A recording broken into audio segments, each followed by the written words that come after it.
제일 중요한 것부터, 궁금한 것부터. 과연 누가 될 걸로 예상을 하시는지 이게 굉장히 어려운 질문인 걸 아는데 이제는 그 다시 4년 답변을 따라다닐 수 거부하시는 있습니다. 것도 4년간 아닌데 또 따라다닐 수 있습니다. 이것 때문에 제가 4년을 고생을 했는데요.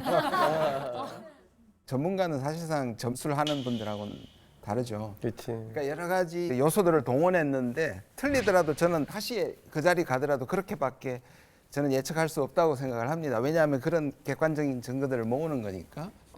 그리고 뭐 저희가 누가 이길 것이다 뭐 이런 식으로 전망을 하는 게 여론조사 결과도 보고 그 주에서 평소 이제 유권자들이 어떤 식으로 투표를 해왔는가 행태도 보고 경제 지표 같은 것도 보고 그래서 종합적으로 모델링을 해서 내놓습니다. 여론조사상으로 일단은 바이든이 좀 상당히 앞서는 걸로 나와요. 그리고 2016년하고의 차이점은 클린턴하고 트럼프는 당시에 이렇게 좀 교차되는 시기들이 좀 있었어요. 왔다 갔다 오락가락 하면서. 근데 바이든 같은 경우에는 상당한 차이를 아주 견고하게 좀 유지를 하고 있기 때문에 상황은 좀 달라 보이기는 해요. 그래서 현재 보면은 뭐 바이든이 많이 유리한 것처럼 보이는데 이제 우리 그런 거 있잖아요. 트럼프는 뭔가 한 방 있을 것 같은 생각. 근데 말씀하신 것처럼 자기가 싫은 사람을 떨어뜨리기 위해서 투표장에 잘 안 나가요. 맞아. 자기가 그러니까 좋은 사람을 투표율이 투표하는 막 사람은 줄어들지. 투표 충성도라고 얘기하는데 투표 충성도가 트럼프 지지자들이 많긴 해요. 근데 어쩌면 이번에는 워낙에 코로나나 인종차별이나 이런 것들이 너무 강력해. 아까 말씀드린 것처럼 바이든 외에도 누가 되더라도 이거는 트럼프 대통령의 재신임을 묻는 국민투표라면 그런 인식이 굉장히 강하기 때문에 근데 사실은 원장님 말씀하셨던 것처럼 투표장에 나가게 하는 게 굉장히 중요해요. 근데 투표를 하러 나가는 것은 상당히 많은 에너지와 노력이 필요한 작업입니다. 미국 같은 경우는 더군다나 뭐 등록도 해야 되고 뭐 여러 가지가 있기 때문에 훨씬 더 힘들어요.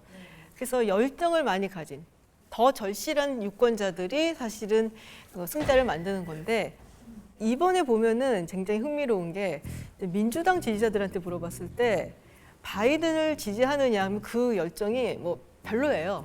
그렇게 꼭 마음에 드는 사람은 아니에요. 말씀하셨던 그렇게 매력도 없고 뭐 약간 좀 너무 카리스마도 없고 그런데 그러면 왜 바이든한테 투표를 하려고 하느냐라고 물었더니 He's not Trump. He's not Trump. 맞아요. Exactly. 누가 되는 꼴을 못 보는 거네 그냥 네. 그거는. 그래서 그것 때문에 사실은 민주당 지지자들이 트럼프를 다시 시킬 수는 없다 해서 절실한 그런 믿음을 가지고 나갈 수 있죠. 코로나가 근데 조금 사그라든 이슈였어요. 그렇죠. 네, 3, 4월에 확 퍼졌다가 조금 사그러들고 이제 조금씩 다시 올라오고는 있지만 다른 이슈들에 이렇게 밀려서 약간은 뇌리에서 잊혀진 그런 이슈였는데 걸려버리는 바람에 지금 다시금 막 수면으로 올라온 거거든요. 저 거꾸로 생각을 했어요. 와, 이건 트럼프한테 기회가 될 수도 있겠다. 오히려 그 잃어버릴 듯한 표들이 다시 트럼프한테도 갈 수도 있겠다라는 게 근데 실제로 또 트럼프가 너무 건강한 모습으로 대중 앞에 모습을 드러냄으로써 근데 송서천 씨 말씀하셨던 것처럼 약간 뭐 동정표 뭐 이런 게 있을 수 있잖아요. 그리고 이제 자기가 완치돼서 나타나면 사람들이 또 와 몰리고 뭐 이런 거를 기대를 할 수도 있는데 저는 사실은 미국 사람들의 멘탈리티는 조금 다르다고 봐요. 아 그래요. 네, 특히 보수 성향을 가진 미국 유권자들은 지도자는 강해야 돼요. 벌클리 대학에 있는 조지 레이커프라는 굉장히 유명한 언어학자가 있는데 이 사람이 말하기를 특히 공화당이나 보수 성향 지지자들은 엄격한 아버지상을 기대를 한다고 합니다. 그러니까 엄격한 아버지는 위험해서 우리 가족들을 보호해주고 어려움이 있으면 헤쳐나가고 그리고 자녀들한테 무엇이 옳고 그른지를 얘기를 하면서 훈육을 하는 게 엄격한 아버지잖아요. 그런 면에서 봤을 때 자기가 걸려버린 저 트럼프를 어떻게 믿고 감염되는 것조차 네. 안 되는구나. 그렇게 약한 리더의 모습을 보고 사실은 실망하는 경우가 훨씬 더 많다라는 거죠. 본인이 그리고 잘 뭐 이렇게 뭐랄까 조심하고 그런 것도 아니잖아요. 그렇죠. 네. 예. 그러니까 별거 아까 아니다, 슈퍼맨도요. 이제 슈퍼맨의 모습을 나은 것에 대해서 열광하는 사람들은 이미 트럼프를 지지하던 사람이죠. 오케이. 그러니까 그걸 걸려가지고 극복하는 것에 있어서 중간 말씀하신 걸 중도에 있는 사람 마음을 결정하지 못한 사람들을 끌어들이기에는 오히려 마이너스 요인이라고 저는 생각합니다. 사실 제 딸도 지금 미국에서 보험 없이 하루하루가 제가 또 보험 없이요? 보험 없이 지금 예, 집콕하고 이제 겨우 일을 시작했는데 마스크 안 끼고 괜찮다 그러고 자기가 치료받은 것은 최고의 치료를 받아놓고 지금 옆에서 사실상 그 장례식도 못 하잖아요. 맞아요. 다 예, 버려지고 장례식 있잖아요. 못 하고 손 한 번 못 잡고 떠나보내야 되는 이런 상황을 옆에서 계속 듣는데 저렇게 아무렇지도 않다 자기는 나았다고 얘기하는 게 저는 훨씬 더 마이너스라고 생각합니다. 사실 이제 우편 투표 같은 경우에도 뭐 코로나 때문에 당일날 너무 많은 사람들이 몰리면 안 되니까 좀 분산시키자라는 의미에서 사람들한테 우편 투표를 해라 아니면 사전 투표를 해라 뭐 이런 식으로 이제 설득을 하고 독려를 한 건데 이제 이걸 가지고 트럼프 대통령이 As far as the ballots are concerned, I can't imagine the post office could do it. All of a sudden, they're supposed to be dealing in millions of ballots. It's a disaster. 민주당한테 유리하다고 얘기를 하는 게 사실은 민주당 지지자들 중에서 우편 투표를 통해서 투표를 하겠다라고 말하는 사람들이 훨씬 더 많아요. 그래서 이 사람들이 다 하면은 사실은 뭐 트럼프 대통령한테 좋지는 않지만 그렇다면 실제로 우편 투표만 놓고 봤을 때 민주당하고 공화당 누구한테도 유리하냐? 얼마 전에 스탠포드 대학교 연구팀에서 이걸 봤더니 별 차이 없어요. 결국 차이는 좀 미미하다.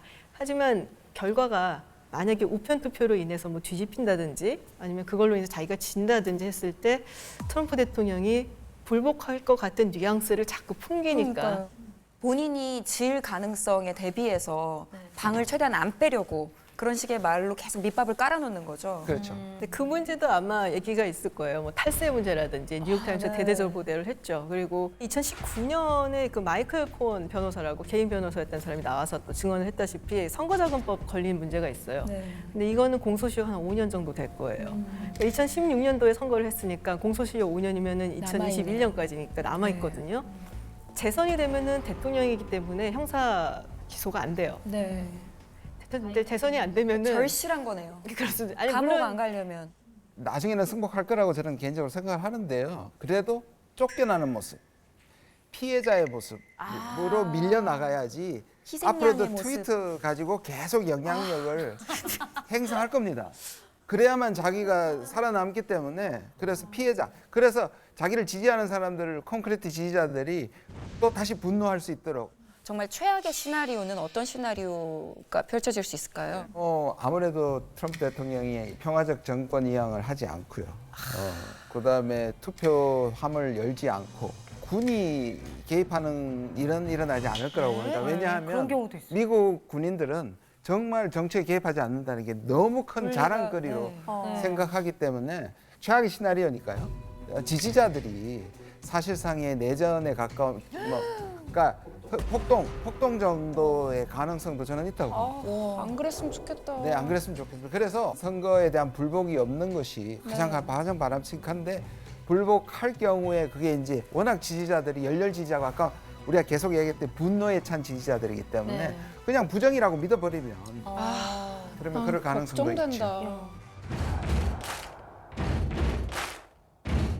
근데 한 가지 저는 이제 트럼프의 마력이라고 할까 이게 뭔지 잘 모르겠어요. 거짓말 잘하지. 이게 무슨 뭐 여성 편력 너무 심하지, 인종 차별하지. 우리가 보는 어떤 시그널들은 그런 것들인데 우리가 러스트 벨트, 아까 분노한 백인 이런 부분도 있는데요.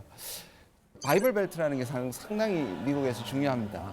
근데 복음주의 기독교라면 미국 내에서는 굉장히 아주 보수적인, 극도로 보수적인 사람들인데요. 1980년 레이건 대통령 이후로 지금 한 40년 동안에 우리 소위 말하는 콘크리트 지지자였습니다. 80% 이상 공화당을 찍었습니다. 자기가 복음주의 기독교인이라고 얘기하는 사람들의 80% 엄청난 지지자들이죠. 그런데 말씀하신 것처럼 그가 보기에는 윤리적으로도 아까 말씀하신 그런데 왜 찍을까? 보통 두 가지가 있습니다. 낙태 찬성하고 그다음에 동성애 이 두 가지로 판을 가릅니다. 이게 기본적으로 정체성을 일치시키는 거기에 바이든하고 지금 두 사람을 결정시키는 것 때문에 바이블 벨트가 아주 중요한 역할을 하고 이들은 잘 흔들리지 않습니다. 스캔들이 터져도. 맞아요. 근데 사실 여기에다가 이제 이 미국 사람들이 가지고 있는 어떤 엘리트나 지성에 대한 반발심, 그 미국의 전통 문화라든지 사회에 내려오는 면면이 내려오는 반지성주의라는 것이 굉장히 강하고 그리고 이 사람들이 사실 무에서 유를 창조한 사람들이잖아요. 신천지에 와서.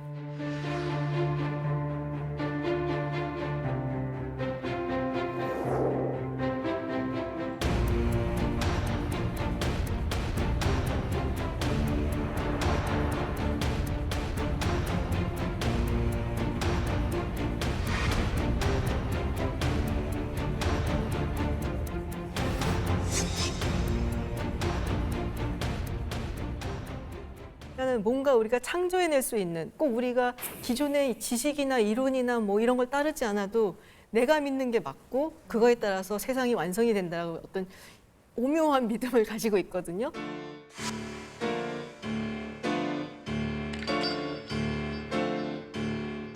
그런 게 어떻게 보면은 트럼프를 믿는 사람들, 트럼프를 지지하는 사람들 이런 사람들의 어떤 원동력이 될 수도 있고요.